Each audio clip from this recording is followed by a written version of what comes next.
Meus irmãos, a paz do Senhor Jesus Cristo, bem-vindo ao canal Bíblia com Diego, certo?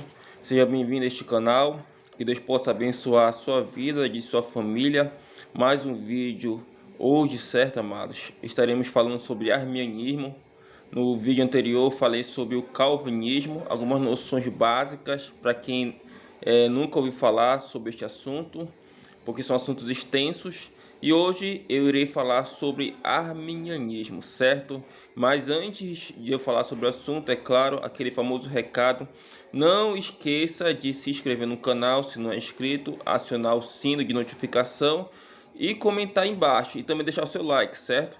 E também não esqueça de compartilhar os vídeos aqui no canal para os seus familiares, amigos e colegas, certo? Em suas redes sociais. É muito importante, amados, porque muitas pessoas são edificadas, certo? E eu estou numa iniciativa, se você é fiel, certo, aos vídeos lançados, se você vê, são assuntos que estão relacionados ao estudo bíblico, certo? Então, eu estou lançando na plataforma assuntos bíblicos relacionados a conteúdo de estudo, certo? De estudos, certo? Cada ocasião pede um conteúdo, certo? Então, hoje eu vou falar sobre arminianismo. Muitos irmãos não sabem o que é o arminianismo, não sabem o que é o calvinismo, e aí eu estou dando uma noção básica para que os irmãos entendam um pouquinho o que é, certo? Então hoje eu irei falar sobre o arminianismo, vou explicar algumas coisas básicas para que o vídeo não fique tão longo, mas é necessário que você se concentre para entender um pouquinho sobre este assunto, tudo bem? Vamos lá. Eu vou ler em Romanos capítulo 10, versículo 9, que diz assim, na verdade é 7 e 8 até o 9. Ou quem descerá ao abismo, isto é, para fazer Cristo subir dentre os mortos? Mas o que ela diz? A palavra está perto de você, está em sua boca e em seu coração. Isto é, a palavra da fé que estamos proclamando. Se você confessar com a sua boca que Jesus é Senhor e crer em seu coração que Deus o ressuscitou dentre os mortos, será salvo. Certo? Então, a partir deste verso bíblico que eu vou iniciar a nossa noção sobre arminianismo, certo? Bom, amados, como eu já falei no vídeo anterior sobre o calvinismo, do que se trata, o arminianismo também segue uma linha de doutrina bem parecida, mas um pouco diferente. Por exemplo, o calvinismo ele surgiu no século XVI. O calvinismo era um conjunto de práticas filosóficas doutrinárias que existiam na Igreja Reformada da Holanda neste século XVI. E se você quiser saber mais sobre o calvinismo, você tem que verificar o vídeo que eu lancei aqui na plataforma. Mas o arminianismo vai surgir contrapondo-se a algumas ideias calvinistas, com o discípulo de Jacó Armínio, certo? Ele que era discípulo, entre aspas, assim, de Calvino, certo? Porque ele viveu muito tempo depois de Calvino.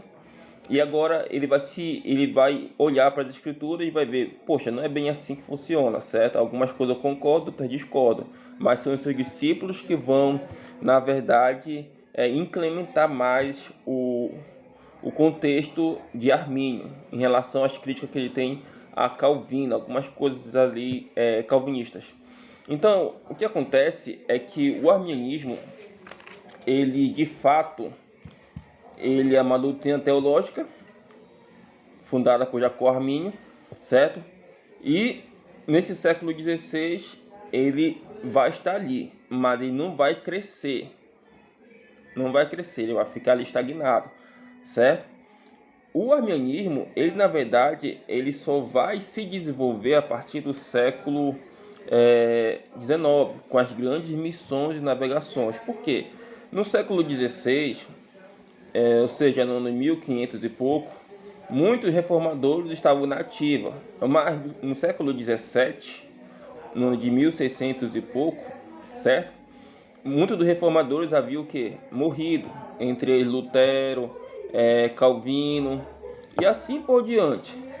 E aí a geração seguinte que surgiu era uma geração mais frágil, uma geração voltada mais para as coisas seculares. E eles não tinham tanta força como tinham aquela geração de Arminio, de Calvino, certo? De Lutero. Não. Então essas pessoas elas estavam conformadas com o sistema do mundo. Elas eram cristãs nominais, ou seja, de nome apenas, mas não da essência. E aí o calvinismo, ele, como ele era um conjunto de regras filosóficas, mas também ele era um conjunto de regras doutrinárias bíblicas, ele não priorizou o que? As grandes missões, por onde você espalharia a doutrina.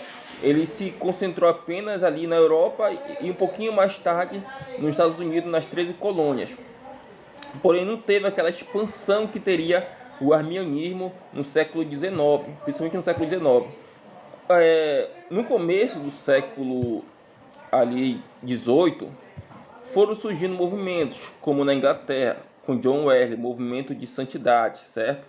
Mas antes de John Wesley, no século XVII, no século XVII foi surgindo lá na Alemanha, após a morte dos reformadores, um movimento chamado de pietismo, onde muitos cristãos, que de fato eram cristãos na essência, eles não estavam mais conformados, não estavam mais se conformando com as coisas do mundo. Então resolveram ali criar um círculo de oração, um círculo de doutrina, onde eles poderiam olhar para o Evangelho e fazer o que o Evangelho pedia. Por exemplo, visitar presos, cuidar dos órfãos, das viúvas, viver uma vida santa. Então, eles discriminavam, no bom sentido falando, os cristãos que não viviam dessa forma, as pessoas que eram, na verdade, mundanas e que não queriam se converter.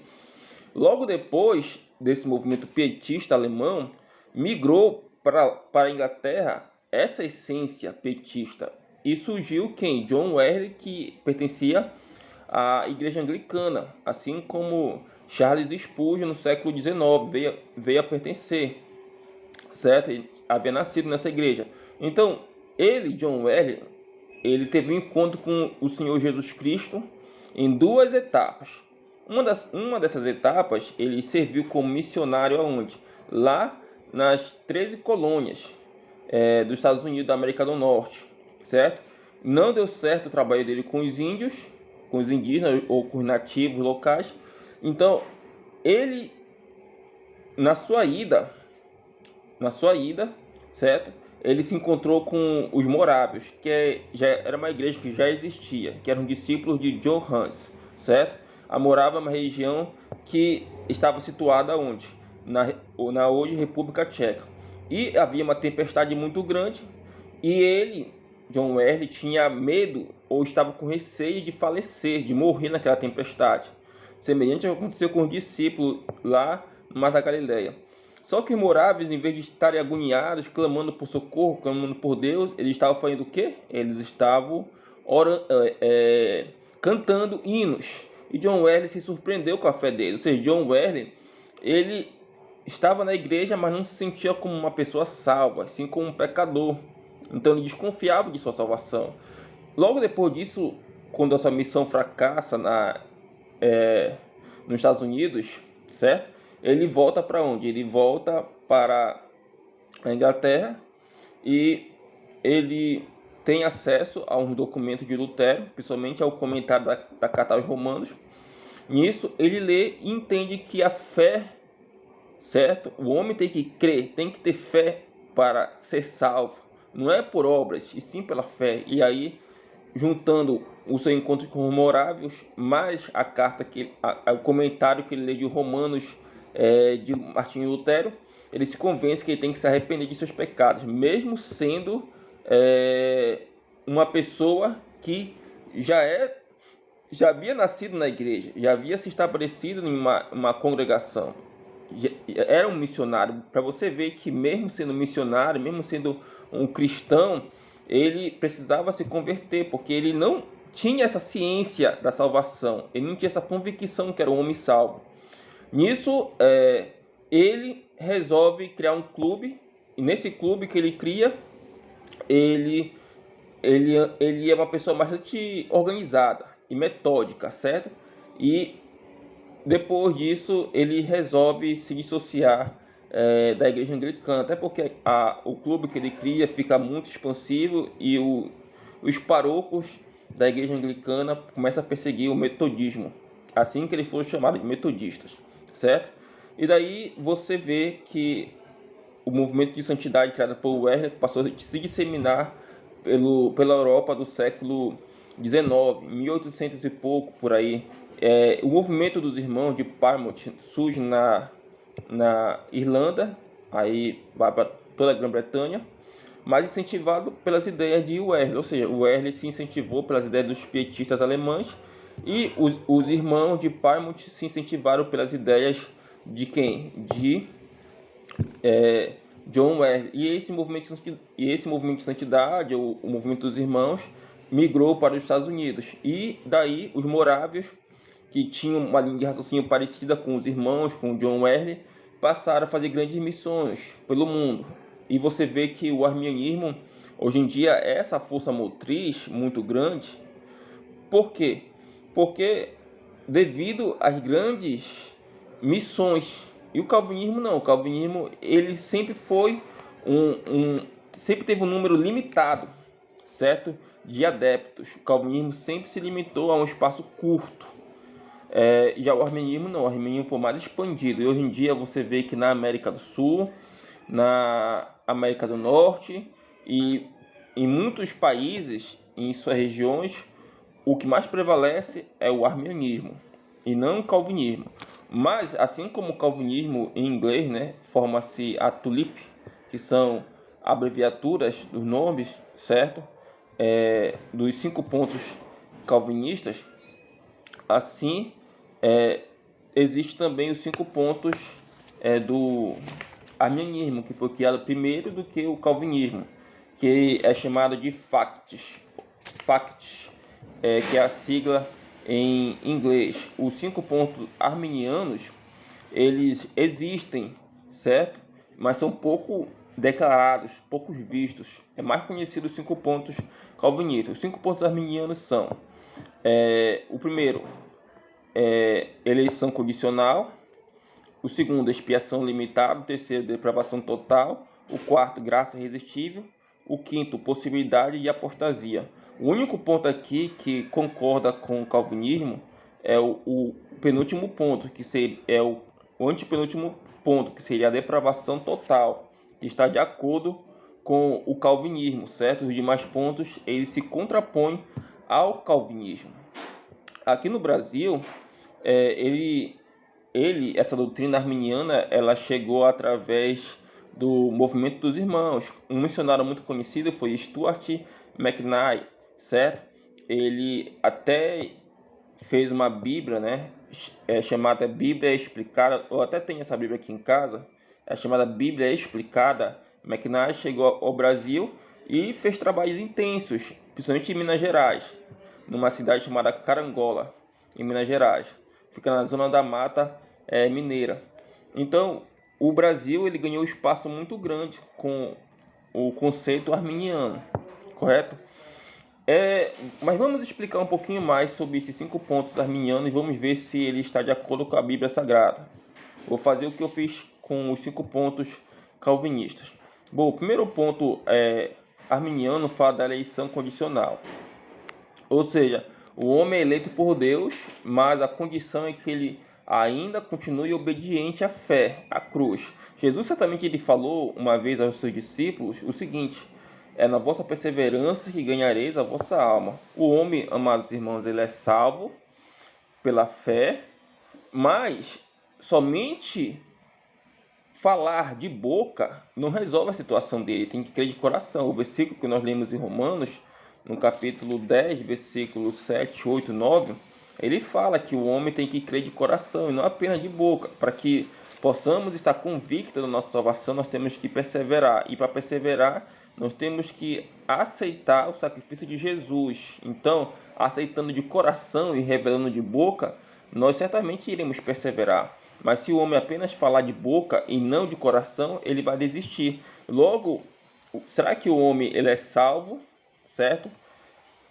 Através de uma eleição incondicional, ou seja, quando Deus escolheu, não tem como esse homem se desviar. Ou então o homem é salvo de forma condicional, ou seja, quando Deus escolhe alguém, ele quer que essa pessoa tenha responsabilidade de se manter fiel até o fim. Nós devemos lembrar que quando João ele recebe a missão de escrever aquelas cartas àquelas igrejas, o próprio Jesus falou que os irmãos daquelas igrejas deveriam perseverar, certo? Ou seja, a responsabilidade nossa da igreja deve ser de perseverar. Deus nos salva, a salvação vem do Senhor, mas Paulo diz que se com tua boca confessares e se com teu coração creres, ou seja, essa condição C e C, certo? Ela revela que o homem tem a responsabilidade de perseverar, não é Deus, é o homem. O papel de Jesus na cruz foi morrer por nós. O nosso papel é crer nele e perseverar nele, certo? Então a eleição condicional, do ponto de vista bíblico, bate. Agora, se o homem ele resolve falhar no meio do caminho, isso daí já é problema do próprio ser humano, porque Jesus falou que aquele que põe a mão do arado não pode olhar para trás, e não deve de forma alguma olhar para trás. Pegamos o arado, certo? Ou seja, a ferramenta de trabalho, e não devemos olhar para circunstâncias ruins, correto? Vamos analisar o segundo ponto. Expiação limitada. O calvinismo defende a expiação ilimitada. Já o arminianismo defende a expiação limitada. A expiação é justamente o sacrifício que era feito no Antigo Testamento para expiar ou cobrir o pecado de alguém, certo? Aqui Jesus morreu por toda a humanidade, não apenas por algumas pessoas, ou seja, os eleitos. Se tem pessoas que não creem no sacrifício de Jesus, isso não é culpa de Deus. Isso é culpa da pessoa que ela negou Jesus Cristo, certo? A responsabilidade de Deus era que todos os seres humanos pudessem crer, mas nem todos vão crer. Foi isso que Jesus falou. Muitos são chamados, mas poucos são os escolhidos. Os escolhidos são os que perseveram até o fim. Você vê que uma coisa leva a outra? Se existem pessoas que não creem, a culpa é de quem? É de Deus? Não, a culpa é delas, porque elas ouviram a mensagem. Paulo fala que esta é a palavra que nós pregamos, onde eu li no início, né? No capítulo 10, versículo 7, versículo 8. Esta é a palavra que nós pregamos. Paulo está falando naquele contexto sobre a morte e sacrifício de Jesus. Ele estava pregando, ele sempre pregava isso para aonde ele ia, sobre a morte e sacrifício do Senhor Jesus Cristo. Mas tinham pessoas que não criam, achavam graça, zombavam, certo? Mas por que faziam isso? Porque ouviam a palavra, e a Bíblia diz que a fé vem pelo ouvir, eu ouvia a palavra de Deus, mas desprezavam, enquanto outras ouviam e aceitavam. É porque o quê? Porque Deus escolheu um, mas não outro? Não. Porque o ser humano ele tem a livre escolha. A partir do momento que nós, seres humanos, ouvimos a mensagem, certamente a nossa decisão em crer ou não crer depende de nós, não de Deus.